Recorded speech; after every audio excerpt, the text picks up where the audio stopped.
Alléluia. Amen. Nous pouvons nous rasseoir dans sa présence et nous bénissons ta présence, Esprit de Dieu. Il n'y a que toi qui es capable de nous parler. Il n'y a que toi qui es capable d'apporter cette parole-là qui fait la différence. Quand je lis ma Bible, je vois que les foules te suivaient, oubliant même de prendre à manger, oubliant même de prendre leurs responsabilités, tellement que ta parole avait la vie. La Bible dit que les gens disaient, mais il ne parle pas comme les pharisiens, il ne parle pas comme les scribes. Il y a de la vie dans ce qu'il dit et il parle avec autorité. Ça veut dire qu'il sait ce qu'il déclare et que ce qu'il déclare vient à l'existence. Les foules te suivaient. Ils criaient Jésus-Christ de Nazareth, fils de David. Oh, rejeton de David, fils de Dieu, fils de l'homme.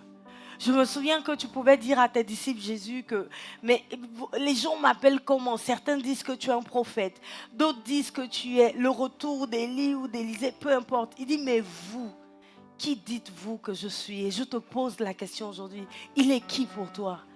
Tu l'appelles de quel nom au quotidien? Dis-lui qui tu es. Dis-lui qui il est pour toi. Je sais que tu es le Christ, le Fils du Dieu vivant.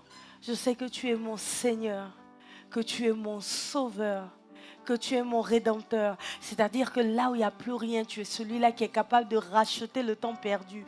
Peu importe ce qui se passe. Tu es celui-là qui efface mes erreurs avec ton sang et qui me permet de pouvoir me tenir devant ta présence, la tête haute, et de pouvoir crier Abba Père. C'est grâce à toi qu'aujourd'hui je peux dire que je suis la fille de Dieu, que je suis l'élu de Dieu. Tu es mon Rédempteur, tu es mon Sauveur, tu es mon Seigneur, tu es ma bouée de secours, tu es mon oxygène. Sans toi, je ne peux vivre, je ne peux respirer, je n'arrive à rien sans toi, Esprit de Dieu. Aujourd'hui, toute ma vie dépend et est régie par toi. Si tu connais ce chant, tu vas le chanter avec moi. Je t'appelle Jésus.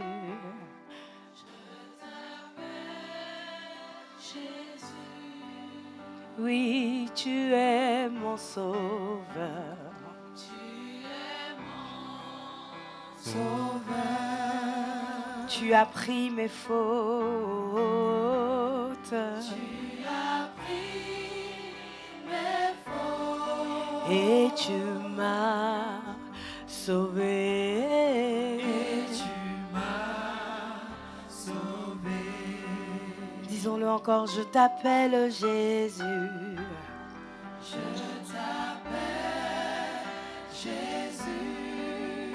Oui, tu es mon sauveur. Tu es mon sauveur. Tu as pris mes fautes. Tu as pris mes fautes. Et tu m'as sauvé. Et tu m'as sauvé. Disons-le encore. Je t'appelle Jésus. Je t'appelle Jésus. Oui, tu es mon sauveur. Tu es mon sauveur. Tu as pris mes fautes. Tu as pris Fils de Dieu, Fils de l'homme, tu es l'agneau immolé pour nos péchés. et tu m'as. Est-ce que nous pouvons le dire encore? Jésus, Jésus, ce nom qui apporte la différence, ce nom qui change la situation, ce nom qui est capable de ressusciter les morts, ce nom-là qui redonne la vie là où il y a la mort, ce nom-là qui peut te sortir de la dépression, ce nom-là qui peut te guérir, encore te guérir, encore te guérir, encore te guérir encore. Là où tout le monde te lapide, il te relève. Quand tout le monde t'accuserait, il prend ta part. Ton défenseur, mon bouclier, mon avocat. Oh, Jésus, Jésus, Jésus,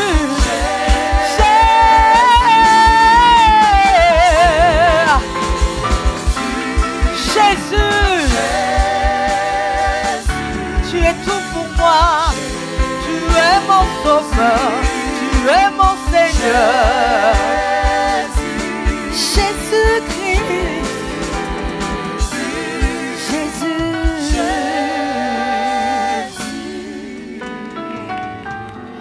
je t'appelle Jésus. Tu es mon sauveur.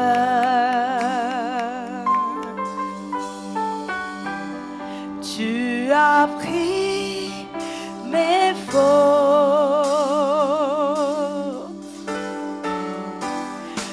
et tu m'as sauvé.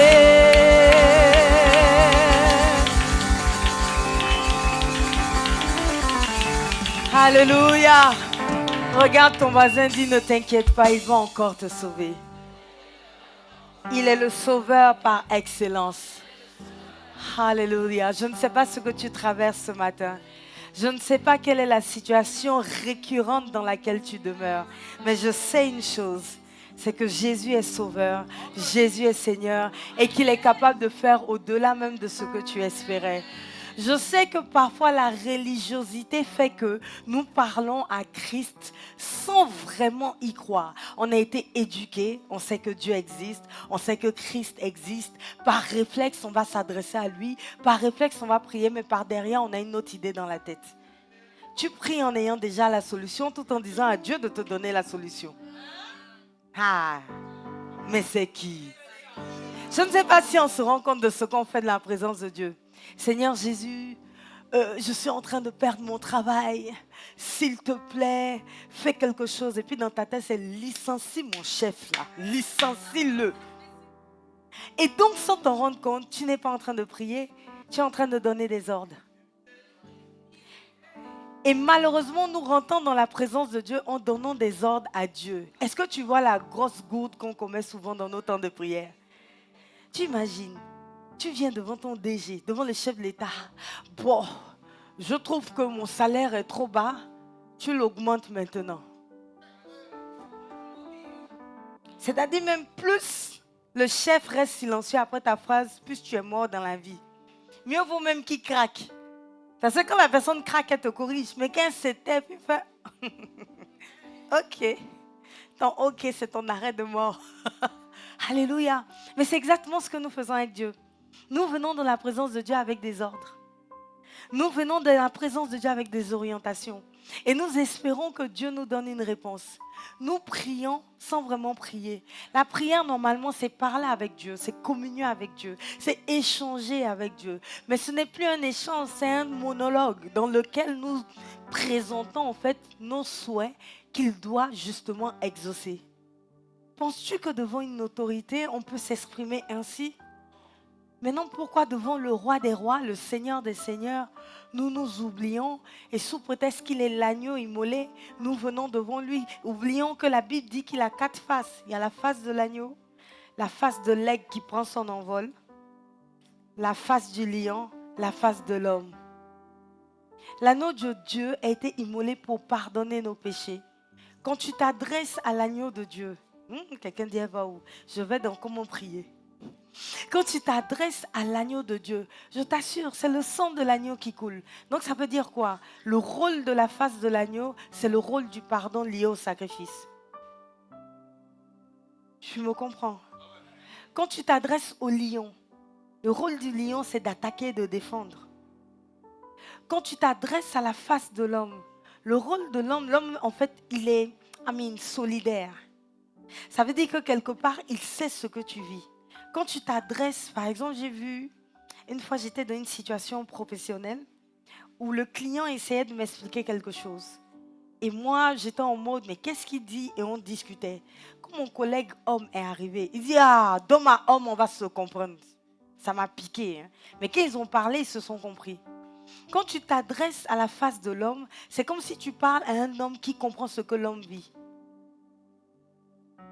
Maintenant, l'aigle qui prend son envol, c'est la position de l'élévation. Et la Bible nous enseigne, mais malheureusement, on ne comprend pas. En fonction de ce qui se passe dans ta vie, il y a une dimension dans laquelle tu dois rentrer. Et cette dimension est le reflet de la dimension du Christ. Il y a des gens qui se retrouvent dans une situation de péché et qui viennent prier en invoquant le lion de la tribu de Juda. Tu sais qu'est-ce qui va se passer? Il vient te dévorer toi-même. Je ne sais pas si vous voyez où je veux en venir. Alors que tu es dans une situation de péché, le Seigneur nous a montré la prière du pharisien et du publicain. Le publicain vient en disant, Seigneur, je ne suis même pas digne de me tenir devant ta face. Ça veut dire que dans la situation de péché, lorsque tu commences à prier, tu ne pries pas avec la poitrine bombée. Tu pries avec la tête baissée, le cœur repentant, conscient de ta misère, conscient de ta petitesse, conscient du fait que si on veut juger là tout de suite, tu n'as pas le droit de t'adresser à lui. À ce moment-là, tout change dans ta façon de prier, surtout dans la façon dont Christ va recevoir ce que tu dis. Tu vois, il y a une fois, j'avais fait une bêtise. J'avais cassé encore un vase. Et je sentais que mon père savait. Il y a une fois où il m'avait déjà attrapé. Anyway, quand je suis venue vers lui, ah non, j'ai un meilleur exemple, l'exemple de Jean-Charles. Jean-Charles avait commis, il avait fait quelque chose et papa avait dit que s'il fait ça, il est mort, on va le taper. Jean-Charles a commis l'erreur. Donc quand il est rentré, ce jour-là, j'étais dépassée parce que je disais, là, tu es mort, papa va te bastonner. Il s'est mis à genoux, il dit, homme de Dieu, apôtre Touré Teloro, celui-là que Dieu a choisi. Je reconnais mon péché devant ta face. Et il s'est mis à genoux. Pardonne-moi car j'ai péché contre toi. Papa a éclaté de rire. Il a dit, tu es pardonné, va en paix. Imaginez, il a fait la bêtise. Et puis il rentre. Il essaie de se faufiler pour rentrer dans la chambre. On devait dire, tu vas où? Je t'ai vu. Viens ici. Papa. La même bêtise. Mais à cause de la façon dont tu te présentes, produit quelque chose de différent. Alléluia. Je suis en train de t'expliquer que parfois tes sujets de prière demeurent les mêmes parce que tu ne te présentes pas de la bonne façon. Et que Dieu nous enseigne, là, comme revenez sur les versets sur les faces de Dieu dans l'Apocalypse. Quand Dieu donne un verset dans la Bible, il y a fortement un sens. Parfois, tu peux ne pas le comprendre directement, mais en écoutant le pasteur, en écoutant la prédication, ça, la lumière jaillit. Lisons ensemble. Le premier, allons à 6 d'abord pour qu'on comprenne, c'est qui? Comment on sait que c'est lui? Il y a encore devant le trône comme une mer de verre, semblable à du cristal. Au milieu du trône et autour du trône, il y a 4 êtres vivants remplis de Dieu, devant et derrière. Donc les 4 êtres vivants sont où? Au milieu du trône et qui est sur le trône? Jésus. Ah bon, Dieu, Jésus. 7. Le premier être vivant est semblable à un lion. Le second être vivant est semblable à un veau. Dans certaines versions, on dit un agneau. Ça dépend. Le troisième être vivant a la face d'un homme. Et le quatrième être vivant est semblable à un aigle qui vole. J'ai dit prends son envol, c'est plutôt qui vole. Allons à 8. Les 4 vivants, c'est le verset qui me fait le plus peur, ont chacun 6 ailes. Ils sont remplis de Dieu tout autour et au-dedans. Ils ne cessent de dire jour et nuit, Saint, Saint, Saint est le Seigneur Dieu, le Tout-Puissant qui était, qui est et qui vient. Allons encore. Quand les êtres vivants rendent gloire et honneur et action de grâce à celui qui est assis sur le trône et à celui qui vit au siècle des siècles, c'est impressionnant. On dit celui qui est assis sur le trône, on dit ils sont autour du trône et au milieu du trône. C'est comme ils font partie intégrante et en même temps ils sont à l'extérieur. Je pense que Dieu ne se révèle pas à l'homme parce que nous allons avoir peur. Moi honnêtement, il y a quelqu'un qui a pris ce verset, qui l'a tapé dans l'IA. L'image que j'ai vue, j'ai fermé l'ordi. J'ai eu peur. Allons. Les 24 vieillards se prosternent devant celui qui est assis sur le trône et ils adorent celui qui vit au siècle des siècles et ils jettent leur couronne devant le trône en disant, j'aime trop ce verset-là. Tu es digne, notre Seigneur et notre Dieu, de recevoir la gloire et l'honneur et la puissance, car tu as créé toutes choses et c'est par ta volonté qu'elles existent et qu'elles ont créé. Excuse-moi, ils sont 24 vieillards, ils sont dans le ciel, ils sont à côté du trône, ils ont une couronne et regarde comment ils parlent à Dieu. Tu es digne, notre Seigneur, c'est-à-dire il faut un natalakou perpétuel. Maintenant, toi et moi, nous sommes si terre. J'ai failli dire, nous, pauvres Makaya, quoi.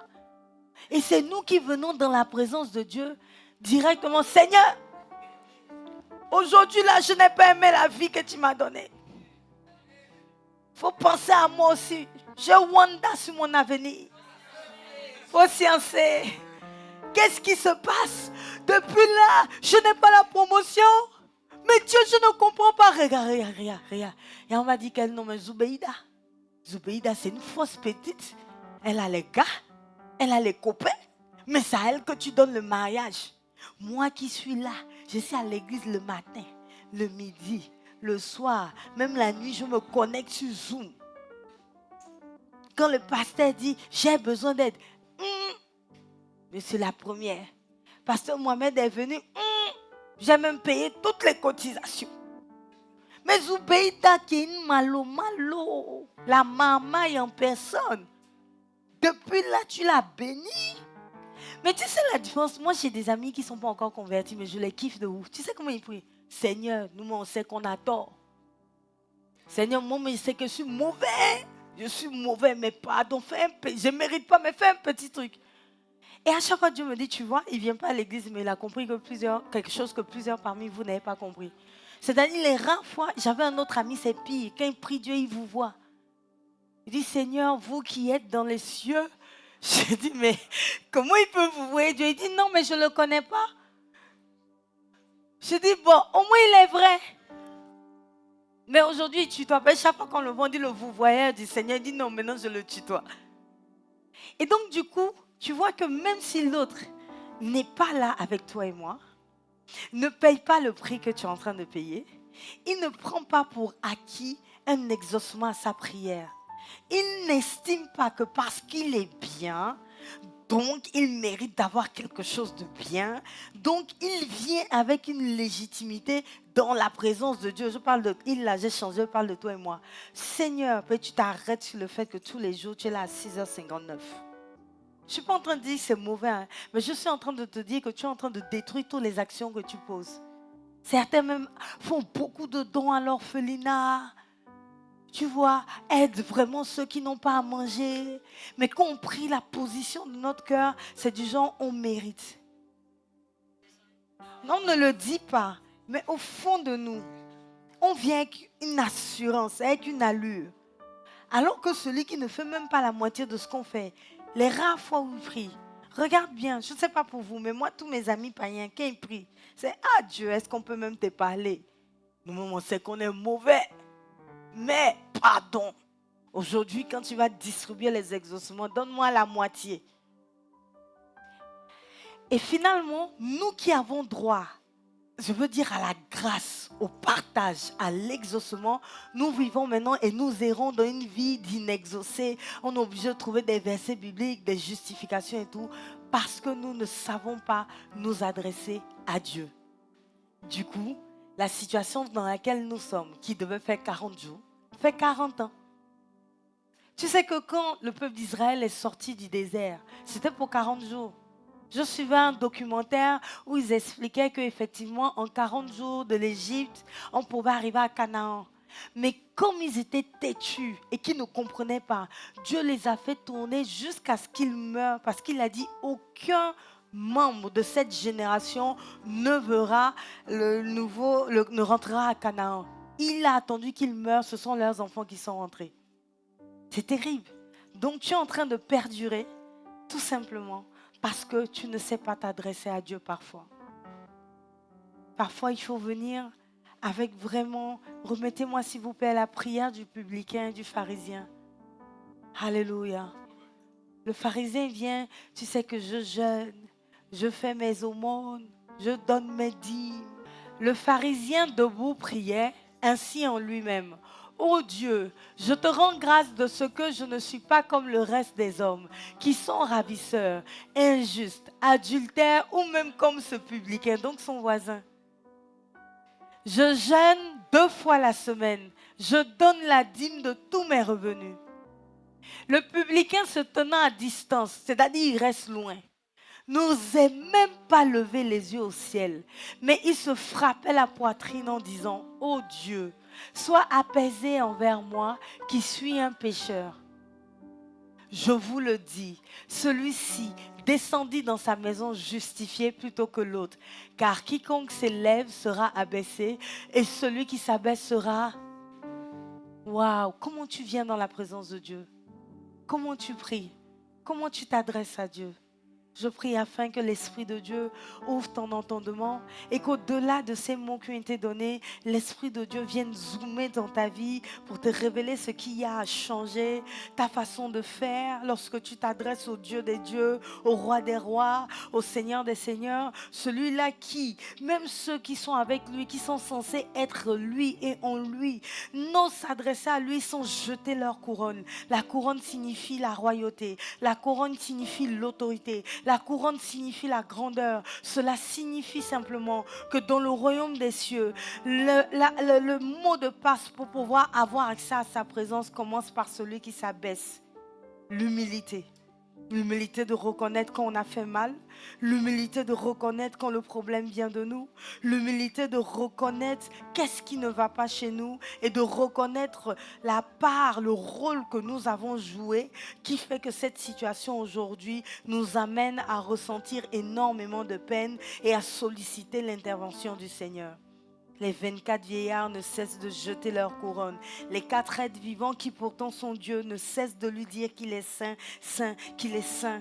Tu ne peux pas venir dans la présence de Dieu sans t'humilier, sans t'abaisser et sans savoir qui il est. À qui t'adresses-tu? À qui parles-tu? Certains sont restés sur l'image de l'enfant Jésus dans la crèche. Mais lorsque Jésus était bébé, je t'assure, il n'a fait aucun miracle. Lorsque Jésus était dans la crèche, n'eût été l'intervention de Joseph et Marie, il ne serait pas vivant. Il n'aurait pas pu accomplir sa mission. Lorsque Jésus était enfant, quand il se permettait d'aller au temple dans la maison de son père, la Bible dit qu'il a fait 3 jours. Joseph et Marie ont dû faire demi-tour pour aller le chercher et pour l'en ressortir. Il n'a guéri aucun malade, il n'a guéri aucun paralytique. Les historiens supposent que Joseph est mort parce qu'on ne parle plus de lui quand le ministère de Christ commence. Et on ne parle que de Marie qui l'accompagnait partout. Sans ses parents, Jésus ne serait pas qui il est. Même Jésus, qui ne devait pas faire un miracle, a écouté Marie. Quand elle lui a dit au mariage, s'il te plaît, il n'y a plus de vin, fais quelque chose. Il a dit, femme, mon heure n'est pas encore venue. Et elle a dit, faites tout ce qu'il vous dira. Et à cause de sa mère, il a fait quelque chose. Je dis, même Jésus s'est humilié pour respecter les codes de la terre. Parce qu'en face de lui, c'était sur terre sa mère. À plus forte raison, nous. Il nous a montré le modèle. Certains traversent des moments difficiles simplement parce qu'ils ne s'entendent pas avec leurs parents, c'est tout. On aura pour prier sur toi, verser l'huile d'onction.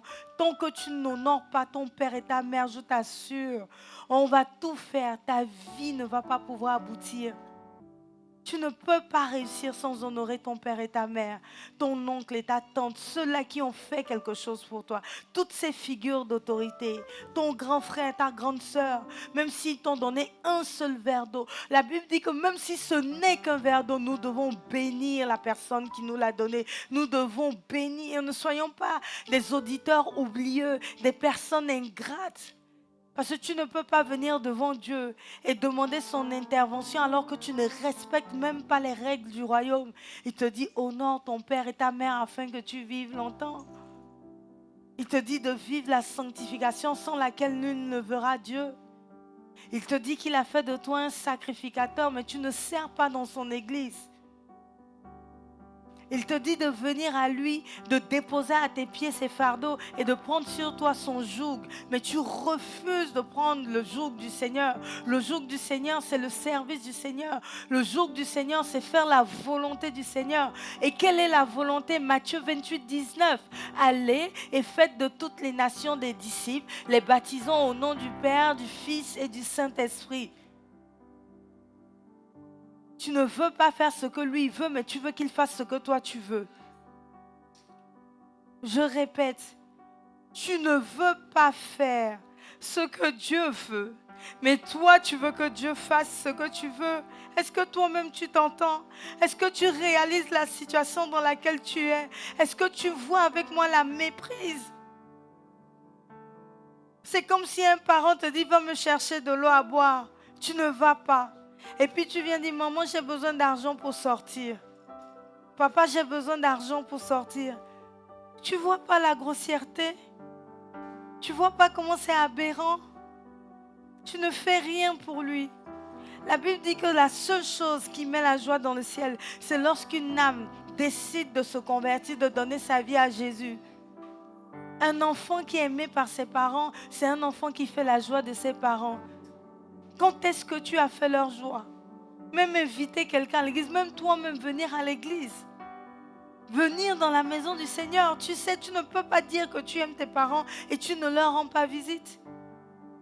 C'est la maison de ton père, tu ne viens même pas dire bonjour. Oh! Et tu oses t'asseoir devant moi et dire mon père? Mais il te dira, arrière de moi. Je ne te connais pas.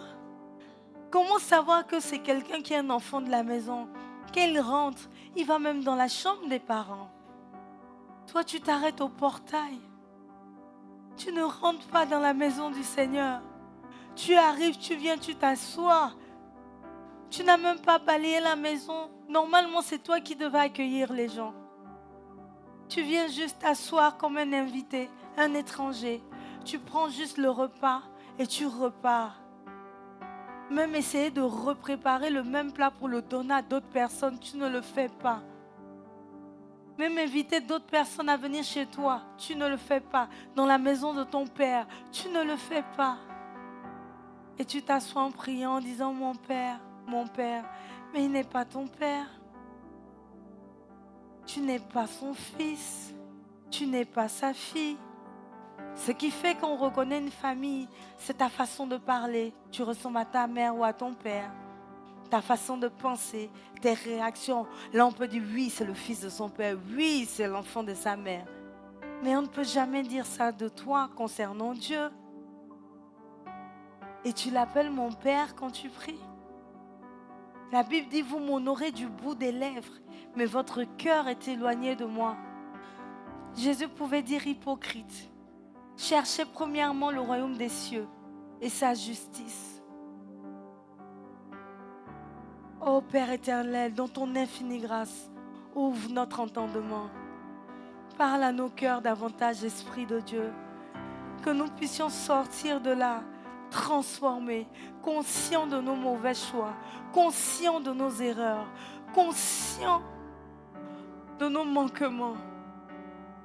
Esprit de Dieu, toi le Saint-Esprit, toi qui as la capacité de convaincre de justice, de jugement, de péché, toi qui vois ce que personne ne voit, toi qui entends même les pensées les plus muettes de notre subconscient, toi qui nous connais depuis le sein de notre mère, toi qui vois toutes choses, toi qui sais toutes choses, tu connais notre passé, tu connais notre présent, tu connais notre futur.